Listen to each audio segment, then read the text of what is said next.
Welcome to another edition of Conversations with Paul Brown. We are at the Cancer Association of Anderson's massive headquarters in downtown Anderson, and our guest is Angie Stringer, who is the executive director that will soon be celebrating their 16th anniversary. It's hard to believe they've been around that long. The history of the association is what? In 2013, Catherine Smith, who is a great mentor of mine, and several community leaders like Dr. Rajiv and Dr. Ravinder Malik got together, and they realized, because of Catherine's journey with cancer, that there were gaps. Cancer is not just physically debilitating, it's financially debilitating. And Catherine and the Maliks realized that there was a great need in this community for an organization that could help bridge the gap and help people get the care they needed, access to the care they needed, and to lessen the burden, which became our mission statement. So in March of 2003, that group of people got together and put together this organization and actually moved into this house at that time. And so we're in a 100-plus-year-old home that belongs to the doctors Malik. And they provide it to us at the whopping cost of $207 a month. So we're very grateful for them and everything they've done to help us get to where we are today and pave the way for the Cancer Association to be able to help people like me and like people in the community who come through the doors every day. The list of things that you help people do is what? Well, when people come through the door, we ask two questions, and two questions only to qualify them to be helped here. One is, do you live in Anderson County? And two is, are you in active treatment? And of course we follow up, we get doctor's forms, we have great relationships with our local oncologists, so we verify that they are in active treatment. And the mission of this place is to keep everything local. So every penny we raise, everything we give out stays in Anderson County. So what we do is we help with mileage reimbursement, we help with prescription medication, we help with insurance premiums if they're out of work because of treatment and they're in danger of losing their insurance. We'll step in and help them pay that premium to keep them covered. We help with wigs and hats and medical equipment, breast prosthesis if it's someone with breast cancer, anything like that. Nutrition, Boost and Ensure if they're needing that to get through their treatment. Things that a lot of people wouldn't think about until they go through cancer that you need. Of course, we're not the end all. We can't afford to pay all the bills, but it's that gets you through. You'd be amazed just the lifting of a burden of knowing I got gas in the car to get to my appointments, or I have to go for another referral to Charlotte or to MD Anderson or to MUSC, to have that stipend money, that $100 or $250, depending on where you're going, to help you get there.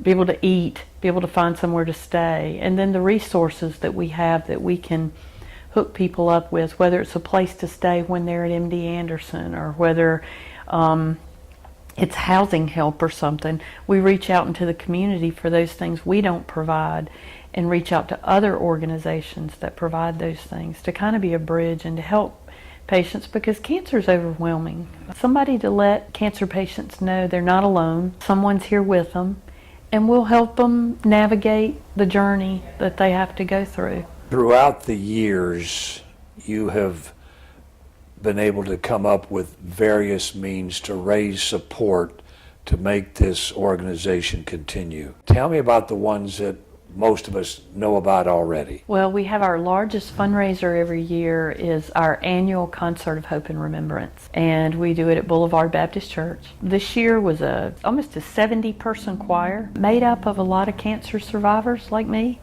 and caregivers, family members, people who have lost their loved ones to cancer. We also have a full orchestra, and all of it is conducted by the incomparable Bob Heritage. He does a wonderful job. It's a great opportunity to give back, and it is our largest fundraiser. We go out into the community, we get sponsors, we have a wonderful program that's put together with ads, and we tell about our organization in the program and what we do, and have our events in there. So it's a great way for the community to come together, and it raises about a little more than half of our budget for the year. This past year was a lot of fun. We had Be Our Guest. It was a Disney theme. So we had music from Disney plays and movies like Aladdin, of course, Cinderella, Snow White, Beauty and the Yeah. Beast. That was a really fun one. They had the Beatles several years Yep. back before I came, which was very popular. We had a patriotic one. We've had, this past year was our 17th. So we've got a lot of history there, and a bright future with it. The Girlfriend's Tea is just a fun time when women, and we have some men tables too, come out and they'll decorate their tables in a theme. And we have contests. We have a huge silent auction where you can get some great deals. And we have a live auction at the end with 4 or 5 big trips and or things that we auction off. Is that held at the same place every year, or does that move around? It's moved around a couple of times. We had found a home at the Civic Center, but this year this coming year it's not going to work out the schedule, so the Hilton Garden Inn has graciously offered us their banquet room, so we're going to have it there this year. Our guest on Conversations with Paul Brown is Angie Stringer, Executive Director of the Cancer Association of Anderson. And when we come back, we're going to hear some more stories.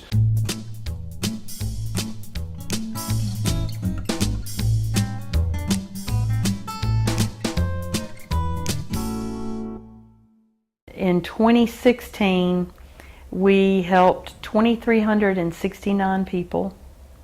In 2017, that number went up to 3,777.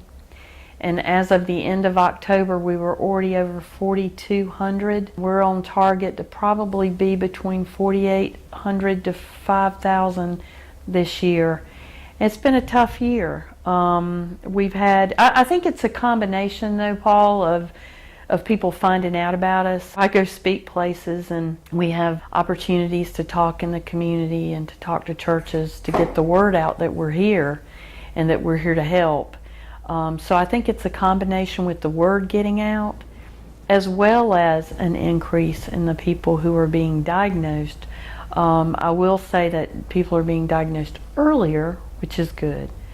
So I think it's kind of a perfect storm there of that, but it is rising, which takes a lot more money, and we've been doing the best we can to stay ahead of the need. There are people that come through our doors who have gotten the news within the hour, and it's a time when you can't really comprehend, you can't take in anything else, and we're very aware of that. And when people come in, we gauge by, first of all, if they have someone with them that can kind of take notes, and we send paperwork home with them. At that first meeting, most people just appreciate the fact that they're not by themselves and there's someone who has been through it that has survived. After they get past that first couple of weeks and the terrible news and how am I going to adjust, there's something that changes, that you appreciate things that you didn't appreciate before. It's not just about handing out money, which we do, but it's also about building that relationship to let people know they've got a support system. And there are people who are hurting that have lost their loved ones, and there are people who are hurting because their loved ones are still battling. And we have patients that are very sick that can't come in, so their caregiver will stop by and pick up a check for mileage or pick up some nutrition boost or whatever, and we have the opportunity to talk to them and check on how that person's doing, and so we're not just here for just the patient, we're here for the family and their support system too. What suggestions have you got to help them cope with this season? I'll give you a great example. We had someone that I love dearly. As a matter of fact, she's in the cancer care team at ANMED, who lost her father to cancer about 3 months ago. And last week, she and her family came in and put his name on our wall of hope and remembrance. and they made it a celebration of his life. And a lot of people, you know, they're tempted to not celebrate the holiday because they almost feel guilty. It's like survivor's guilt. I don't want to celebrate because they're not here. But I tell people, honor them, especially if they loved the holiday season and they loved Christmas. Honor them by celebrating it and by doing the things that they love to do. And so that's what I would suggest for people is, if you had a family member that loved the holidays, honor them by continuing to love it. Don't shade off from it or back up and hold back, but enjoy the holiday and make it a remembrance of their life and celebrate their life. First of all, I want everybody to understand that we are not affiliated with the American Cancer Society, and we don't get any money from them or from any Relay for Life. A lot of people think we do, but we're local. We raise all our own money. We write grants. We do events. We solicit it from the community. I would say that what we do every day is dependent on the generosity in our community. Unfortunately, we're in a very generous community. But I would, honor your loved ones. If you've lost someone, make a donation in their honor. Honor their legacy. When you give here, you're giving to your neighbors. You're giving to your co-workers. You're giving to your family members that need us. You know, we take money, but we take your time too. We always need somebody to help water plants, to greet people, to give those hugs that people need so desperately. So I would encourage people, if you have some money or you're looking for somewhere to give at the end of the year, go to our website. It's www.caanderson.org. That stands for Cancer Association Anderson.org. Or you can call and make a donation over the phone, or you can drop by. Drop by and we'll give you a tour, and we'll give you a hug if you want one. 215 East Calhoun Street in a White House, and you can't miss us. You spoke earlier about the fact that we think we're diagnosing cancer earlier, which is helpful. Are we making any inroads into stopping the spread of this disease? I think knowledge and prevention, cutting down your chances, knowing your risk, knowing, if you've got family members with cancer, you need to make sure you talk to your doctor about it and say, hey, I had great-grandma so-and-so that had this kind of cancer, or uncle so-and-so, because there are clusters of cancer. Like if you have breast cancer, ovarian cancer, some of those can be related a little bit. I don't know all the medical stuff, but I can tell you, if you've got it in your family, make sure you talk to your family doctor about it. Don't smoke.